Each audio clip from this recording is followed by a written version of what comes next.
Bonjour les poissons, je suis ravie de vous retrouver aujourd'hui pour votre amouroscope pour ce mois de mars. Alors avant de commencer, pour les personnes qui souhaiteraient une guidance personnalisée, un soin énergétique ou encore un soin de libération karmique, vous pouvez réserver un créneau directement sur mon site internet marieguidance.fr. Allez, sur ce, on va démarrer.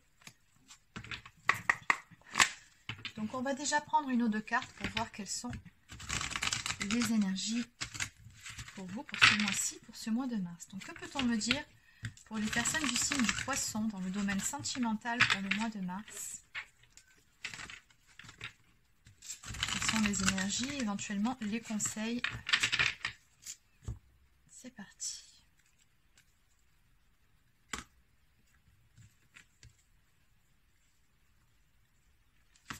Bon, ben voilà deux cartes qui vont exactement dans le même sens.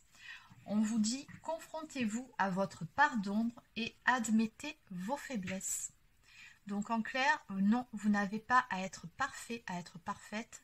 Soyez authentique, soyez vous-même et surtout, apprenez à vous aimer tel que vous êtes. Vous êtes très bien tel que vous êtes avec vos qualités et vos défauts, car c'est ce qui fait que vous êtes une personne unique. Allez.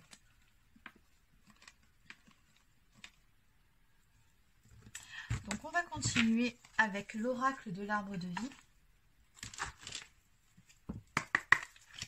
Donc que peut-on me dire ici pour les personnes du signe du poisson pour ce mois de mars? Donc ce qui vient vers vous dans le domaine sentimental pour ce mois de mars. Que peut-on me dire ici pour les personnes du signe du poisson?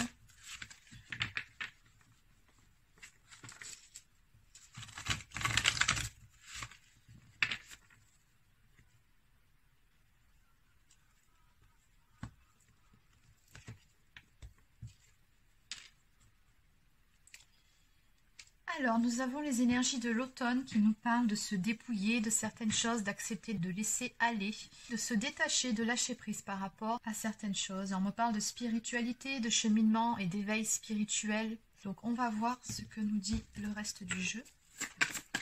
Qu'est-ce qu'on peut me dire de plus pour les personnes du signe du poisson ?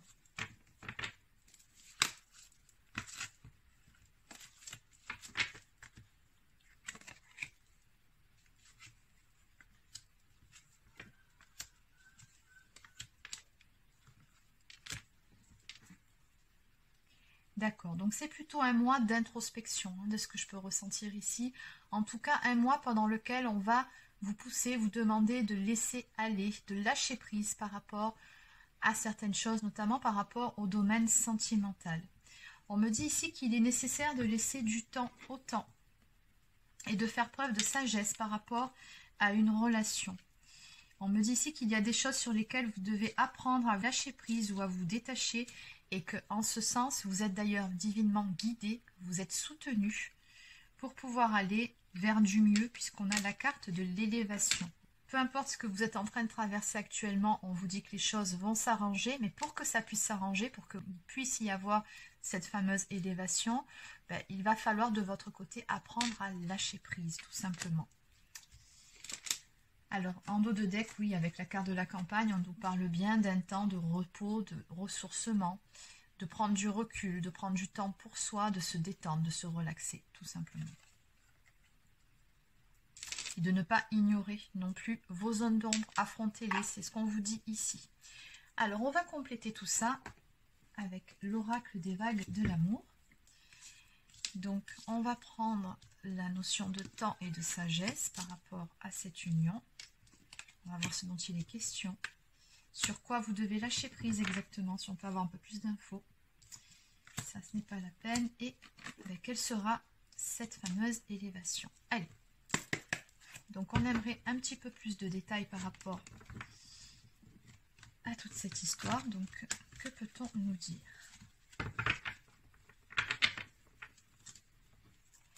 Donc, on va commencer par la carte de la sagesse, la patience. Faire preuve de patience et de sagesse en ce qui concerne une relation. Oups, ah non, il y en a beaucoup trop.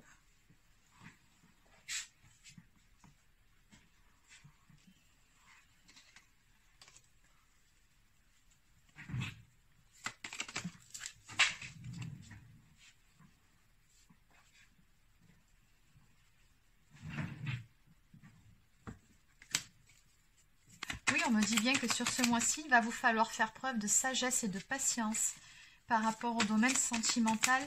Il y a quelque chose ici qui va arriver, qui risque de court-circuiter vos plans. On nous parle d'un imprévu. Ou tout simplement de choses qui doivent être reprogrammées, qui doivent être revues. Donc on me parle d'une certaine frustration par rapport à toute cette situation. Ouais, et d'instabilité. Donc une petite zone de turbulence à traverser. Mais en clair, ce qu'on me dit ici, c'est qu'il y a une grande remise en question qui va se faire par rapport à une relation. Donc c'est pour ça qu'on vous conseille de lâcher prise.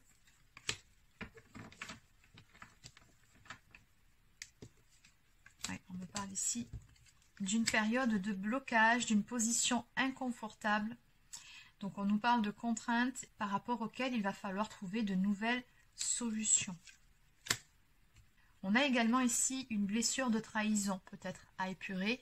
Donc la trahison, qu'est-ce que c'est? C'est tout simplement quand on se trahit soi-même, quand on ne fait pas ce qu'il faut pour se prioriser. C'est quand on dit oui alors qu'on pense non, quand on fait passer le bien-être et le bonheur des autres en permanence avant le nôtre. Oui, c'est quand on est finalement dans une notion de sacrifice, quand on renie ses propres valeurs, ses propres principes pour plaire, ou pour ne pas déplaire, ou pire, pour ne pas perdre l'amour de la personne qu'on aime. Donc ça, c'est un petit peu de dépendance affective aussi. Il y a quelque chose de cet ordre-là qui peut bloquer la relation. Alors, est-ce que c'est vous qui portez cette blessure de trahison, ou est-ce que c'est la personne en face, ce qui pourrait aussi la conduire à être dans une forme de déni et de défiance? C'est possible. Encore une fois, c'est une guidance générale, donc vous adaptez selon la situation, mais on voit bien que tout ça réuni, effectivement, vous demande de prendre sur vous, de faire preuve de patience, de sagesse et de tolérance par rapport à la situation. Alors, bon, le lâcher prise, on va voir. Qu'est-ce qu'on peut me dire de plus? Sur quoi faut-il lâcher prise?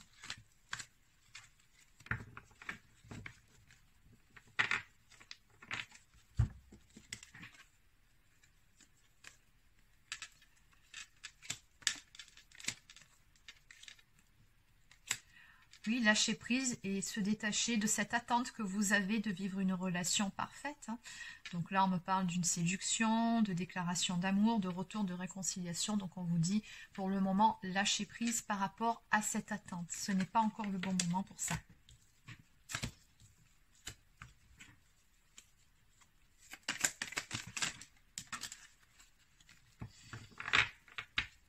Oui, justement, c'est quand vous aurez lâché prise sur cette attente-là que les choses se feront. On ne peut pas faire plus clair ici. Donc en élévation, donc en amélioration, on me parle justement de retour et de réconciliation à venir.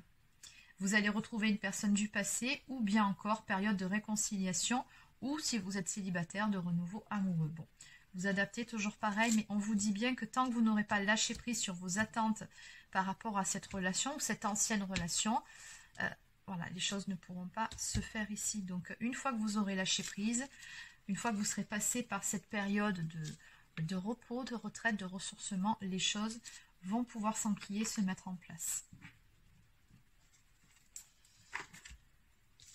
Allez, donc, on va prendre quelques cartes pour synthétiser tout ça.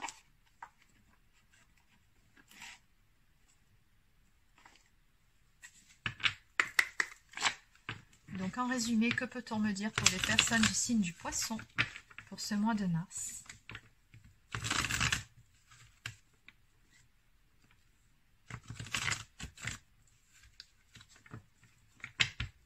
Alors à la coupe.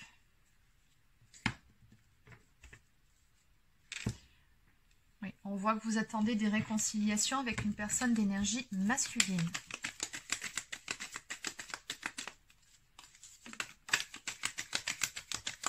Ça viendra, ça se fera, mais encore une fois, vous devez déjà passer par une période de repos, chacun de votre côté, pour pouvoir y voir plus clair.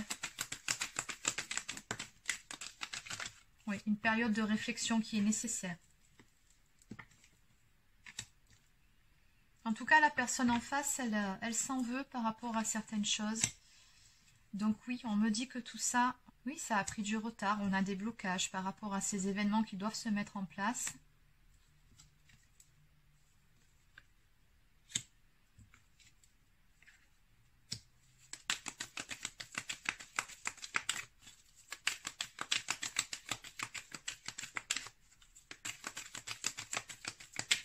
que ça a généré pas mal de tristesse, mais qu'à l'arrivée, les choses vont prendre une toute nouvelle direction, une toute autre tournure.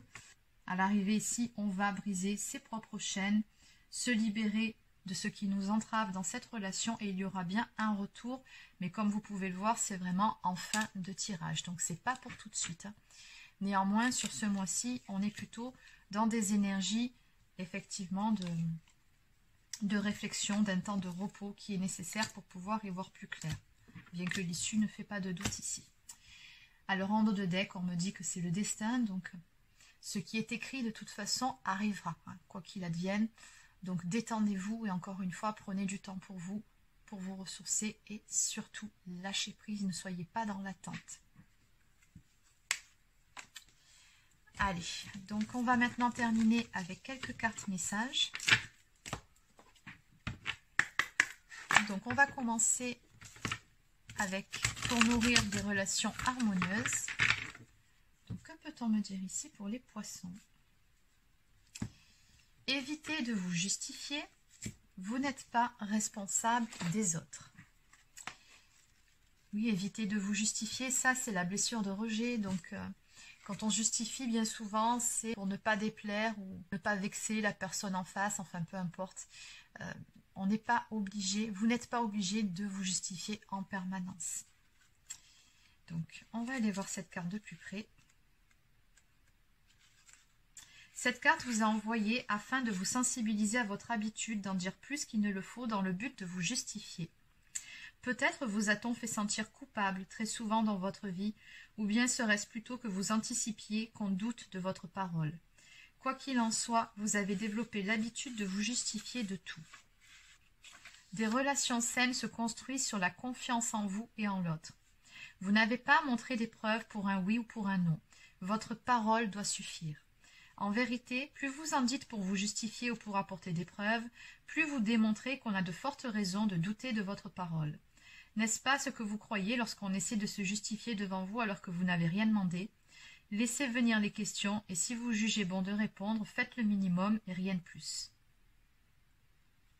Donc en conseil par rapport à cette carte, on vous demande d'où provient votre besoin de vous justifier.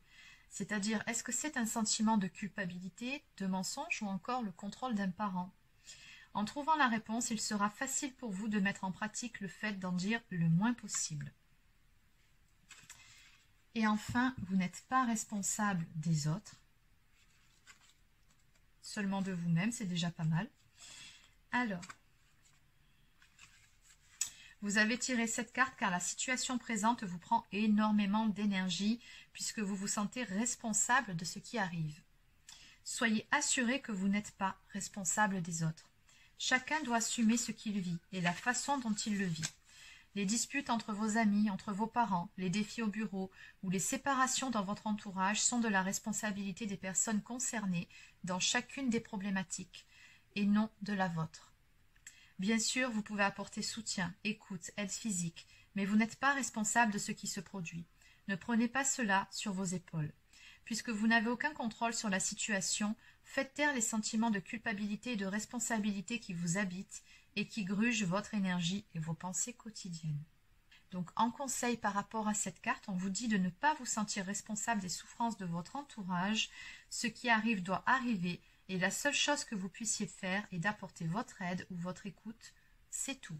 C'est déjà pas mal. Allez, on va maintenant prendre quelques cartes, ou tout du moins une carte de pour vivre en pleine conscience. Donc, que peut-on nous dire ici? Ah, il y en a une qui voulait rester, donc on va la prendre. Je m'accorde le meilleur rôle.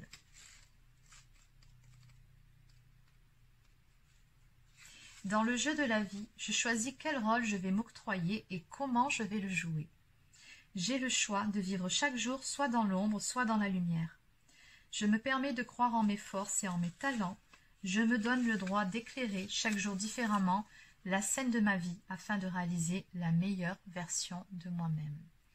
Et oui, très bon conseil pour vous qui êtes, on avait vu dès le début ici sur un cheminement d'éveil spirituel. Donc, en conseil par rapport à cette carte, un petit exercice que vous pourrez faire ou pas. Chaque matin, avant de me lever, je reste étendue quelques instants et je prends le pouls de ma journée. Ai-je une grosse journée devant moi? Ai-je des tâches difficiles à effectuer? Suis-je de bonne humeur ou maussade? Fatiguée ou en forme? J'observe sans aucun jugement comment je me sens présentement et j'accueille ce qui monte spontanément en moi. Puis je me demande avec sincérité et amour envers moi-même si je veux passer ma journée dans cet état. Je prends alors conscience que j'ai au moins le pouvoir de changer mon attitude afin de vaquer à mes occupations dans la joie plutôt que dans la souffrance. Et oui, ça relève de notre responsabilité pour le coup. Donc voilà les poissons, c'est terminé pour votre amouroscope pour ce mois de mars. Donc j'espère que ça vous a plu, que ça vous aidera. N'hésitez pas à laisser un petit pouce bleu, encore un commentaire si c'est le cas. Abonnez-vous à la chaîne si ce n'est pas encore fait. Et sur ce, je vous souhaite de passer une très belle journée. Prenez soin de vous et je vous dis à bientôt pour une